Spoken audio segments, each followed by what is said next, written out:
nations that are allegedly secular, Yes. there's usually like an alliance between that government and a religious affiliation, and usually they team up, right, in order to squash new religious movements. Exactly. They are perceived as a threat. They paint them as heretical and demonic and dangerous, and they make people fear them in order to keep people away from them and to make people dislike the adherents of these religions. And stay in the religion that they actually are. Yeah, exactly. Right? And I was immediately struck by the history of Christianity. Early Christianity started out as a huge threat, both the religious establishment and the political authorities, right? Yeah. So at the time where Jesus, he came forward, was occupied by Rome and the Roman Empire, and the Roman Empire did not like Christianity, and they wanted to squash it, and they kind of teamed up, right? The Pharisees and the religious authorities, they teamed up with the Roman authorities in order to frame Jesus for a crime, and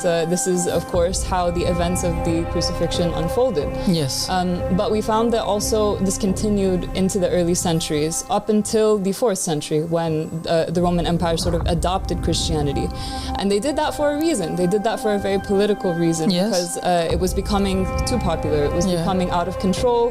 They were not able to keep people away from it anymore, so they decided to adopt it instead to have some sort of control over it. In the early centuries, there were many edicts talking about how it was a crime to be a Christian.